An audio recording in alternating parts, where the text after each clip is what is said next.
చిన్నో భయ విభ్రష్ట చిన్నాభ్రమివ నశ్యతి అప్రతిష్టో మహాబాహో విమూఢో బ్రహ్మణస్పతి.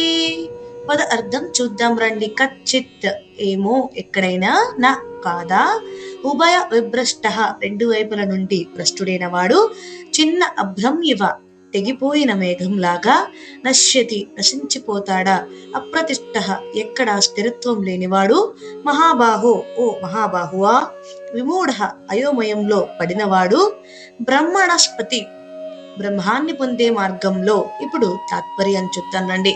అర్జునుడు తన యొక్క సందేశాన్ని ఇంకా వివరంగా కృష్ణుడితో చెప్తున్నాడు. కృష్ణ, నా సందేహం ఇంకా పూర్తిగా తీరలేదు. యోగ మార్గంలో నడవాలని సంకల్పించిన ఒక సాధకుడు మధ్యలోనే మనస్సు చలించి ఆగిపోతే అతని పరిస్థితి ఏమవుతుంది? అతను లోక సుఖాలను కూడా పూర్తిగా పొందలేదు, యోగ స్థితిని కూడా చేరుకోలేదు. అయితే రెండింటినీ కోల్పోయిన వాడిగా మారిపోతాడా?